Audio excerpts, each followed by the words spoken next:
Hey, speaking of pigskin, Donald Trump, in his ongoing effort to distract us from the fact that he doesn't want Melania to see the Epstein files, went after Rosie O'Donnell again. He's been threatening to revoke Rosie O'Donnell's American citizenship, which, like peeing standing up, he cannot do. He's so blatantly stupid. He's a punk. He's a dog. He's a pig. He's a con, a bullshit artist, a mutt who doesn't know what he's talking about, doesn't do his homework, doesn't care, thinks he's gaming society, doesn't pay his taxes. He's an idiot. Colin Powell said it best. He's a national disaster. He's an embarrassment to this country. Jimmy Kimmel teaming up with Robert De Niro to take aim at Donald Trump feels like a comedian and a legendary actor walking into a circus, spotting the clown and tearing down the entire act. Their laughter isn't shallow, it's sharp, cutting straight through the swollen ego that props up his presidency. Kimmel brings the playful sting, while De Niro adds the weight of seasoned scorn, and together they deliver a roasting masterclass, exposing a leader who confuses theatrics with authority and chaos with strength. Speaking of security, President Trump spoiled the U.S. Open yesterday. Hundreds of fans missed the start of the final because Fartina Navratilova decided to come to the match to wave at people. It caused long lines at the security checkpoint. He was roundly booed by the crowd. You know how much of a jerk you have to be to get booed by a tennis crowd? Look at the lame, inane things that he said. He's so stupid, he can't even say anything clever or smooth. He's a moron.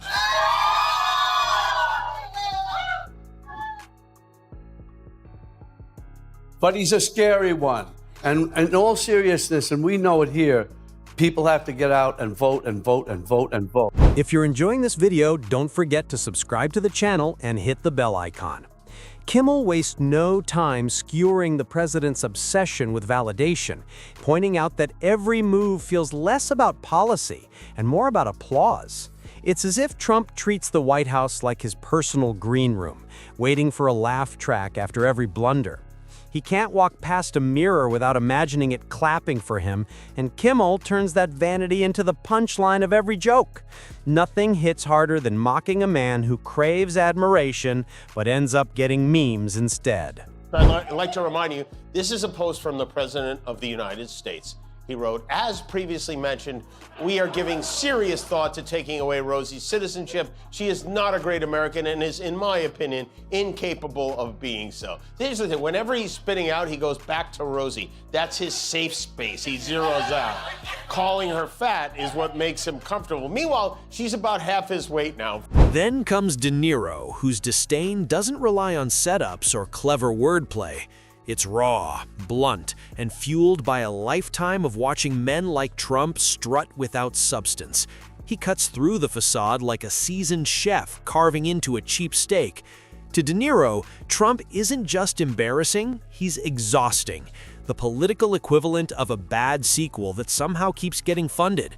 The way he highlights Trump's blunders makes it sound less like leadership and more like sloppy improv theater performed by someone who forgot the script but still insists on staying in the spotlight. I'm angry that this country has gotten to this point, that this fool, this bozo, has wound up where he has. He talks how he wants to punch people in the face.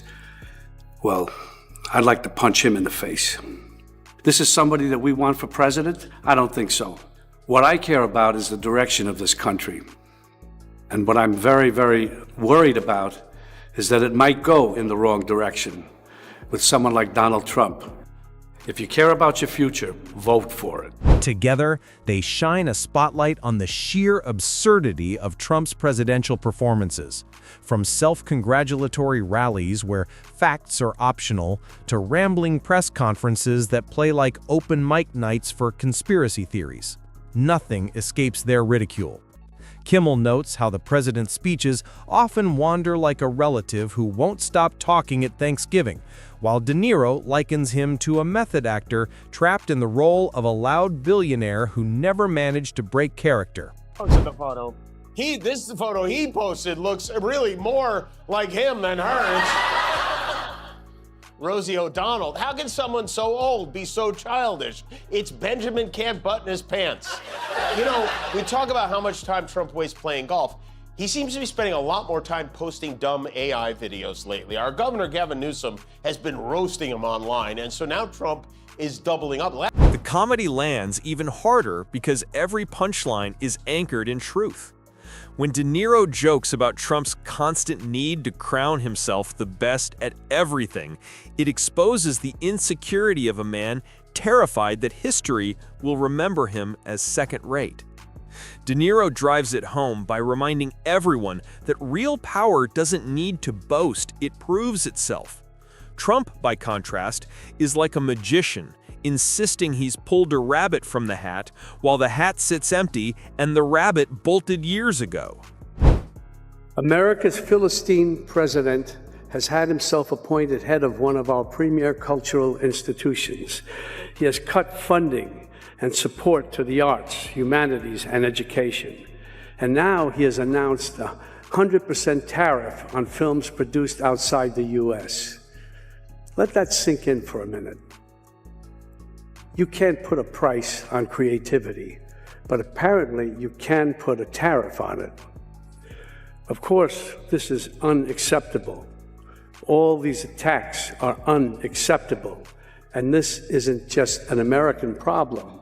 It's a global one. Unlike a film, we can't just sit back and watch. We have to act. What makes this takedown sting is the clash of styles.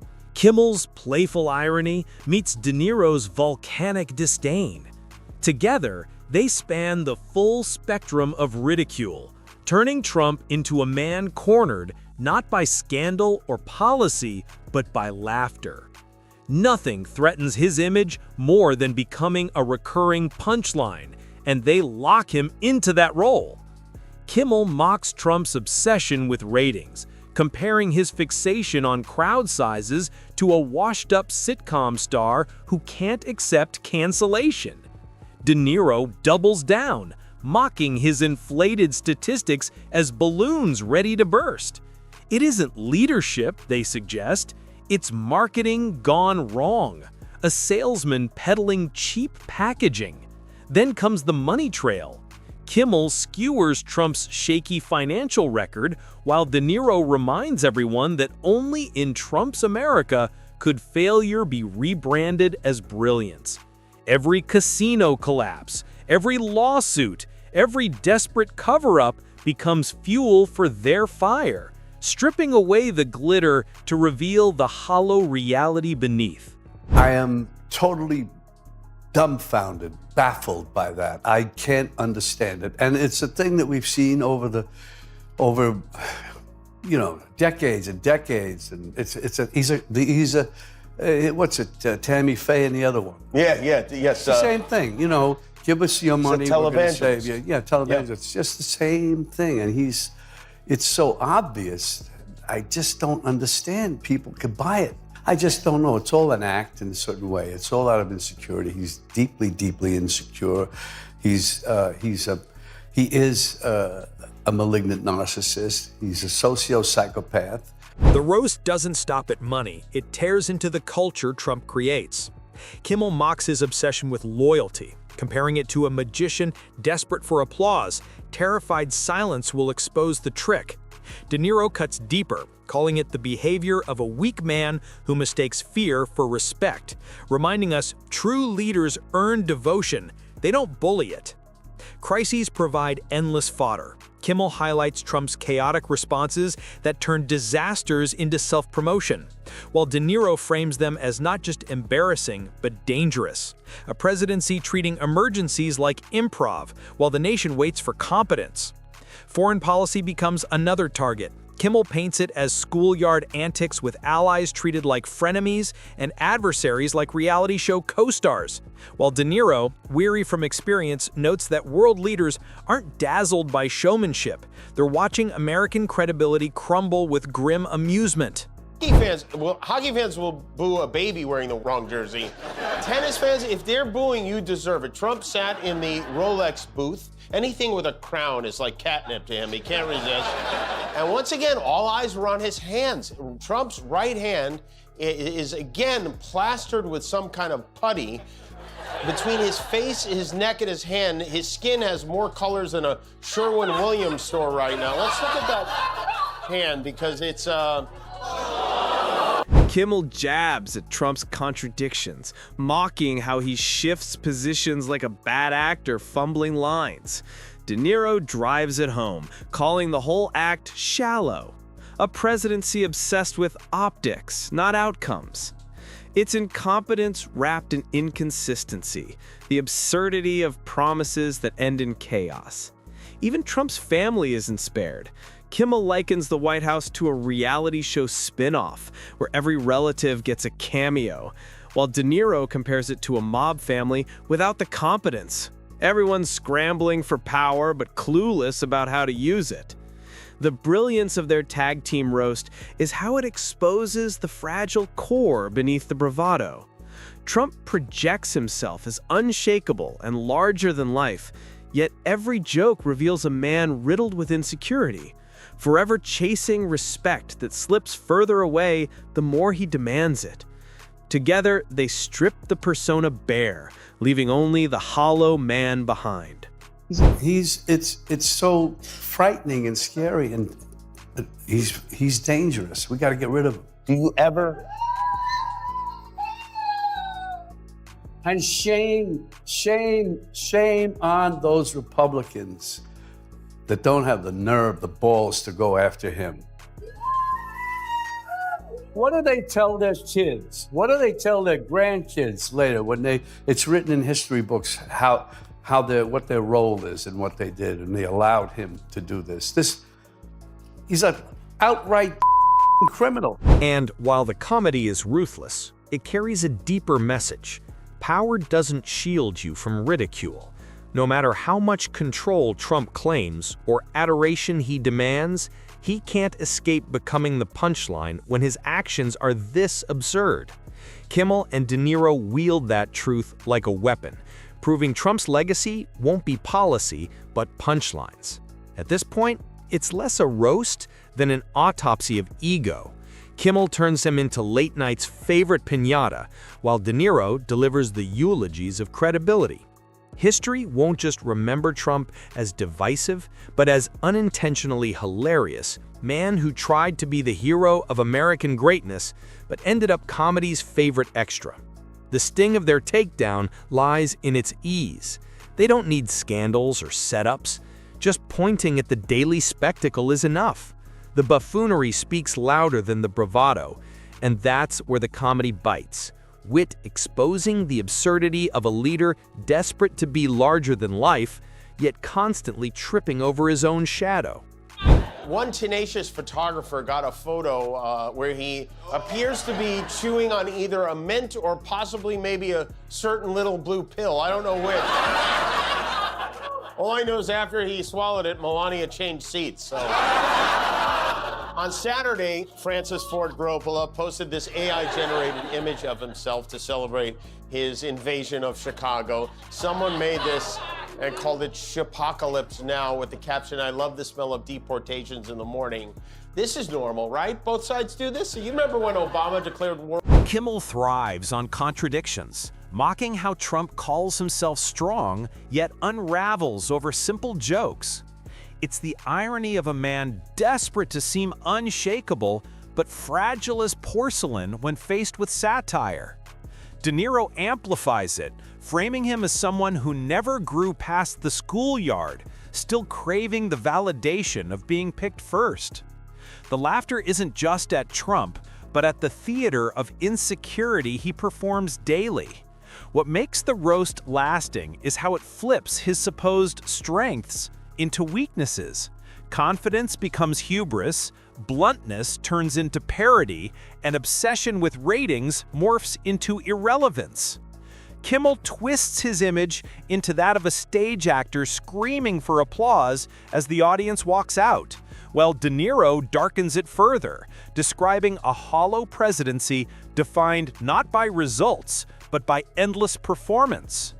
Their ridicule cuts deepest when tied to real consequences, as Kimmel shows how Trump's obsession with image turns serious moments into empty spectacle. I hate bullies, thugs who use their strength to push other people around. They think they can achieve power and hang on to it by intimidating others. Sadly, sometimes it works, but most of the time it doesn't. And now we have Trump. He's all that, about intimidation, retribution. He's going to prosecute. He's going to send you to jail for having an abortion. He's going to take your Medicare and Social Security away. He's going to deport you. He's going to send the military after you if you defy him. You know who this shit works on? The MAGA politicians who are afraid of losing their power. They're so afraid of him, he's got them kissing his ass. And now they're trying to intimidate us. We will not allow that, not even for a minute. De Niro takes it further, stressing how credibility evaporates when theatrics replace substance. The jokes sting because they reveal a nation stuck with a leader chasing applause over accountability. They also expose how Trump's self-mythologizing collapses under scrutiny. Kimmel casts him as the unreliable narrator of his own story, constantly revising history, while De Niro shows how inflating achievements signals not strength, but desperation. It's the comedy of a man rewriting his biography in real time, only to contradict himself before the ink dries.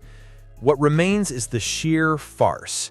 Kimmel likens Trump to a reality show contestant who stumbled into politics without knowing the rules, while De Niro, more outraged than amused, calls the presidency a cautionary tale dressed up as slapstick. Together, they remind us the White House isn't meant to be a stage, but under Trump, it became the longest-running comedy of errors in modern memory. For a guy who dodged the draft, he sure does love fake pictures of himself in battle gear. He's a real AI Joe when it comes to the internet. And by the way, if Trump was actually a character from the movie Apocalypse Now, it wouldn't be Robert Duvall. It would be late life Marlon Brando. Okay? Trump is now, after Chicago, he has declared Chicago to be the world's most dangerous city. That, of course, is based on statistics gathered by the worm inside RFK Jr. Even in their mockery, there's disbelief. Kimmel captures the absurdity of a man so desperate for validation, he turns governance into endless rallies, while De Niro channels the frustration of seeing the presidency reduced to self-promotion. The laughter comes not just because Trump is ridiculous, but because reality itself is too absurd without humor. Comedy becomes survival, every attempt at gravitas collapsing into parody. Kimmel turns those failures into punchlines, while De Niro exposes how the hunger for attention erodes both dignity and effectiveness. It's a presidency that reads like satire but plays like tragedy, leaving comedians no choice but to laugh as defense. When power becomes a joke, its grip weakens, and in that sense, comedy dismantles Trump. By the end, the audience isn't just amused, they're enlightened, seeing the fragility behind the spectacle. Kimmel delivers the humor, De Niro the weight, and together they transform Trump from a man demanding reverence into a cautionary tale, remembered with a smirk. His legacy is sealed not as the architect of greatness, but as comedy's most reliable character study.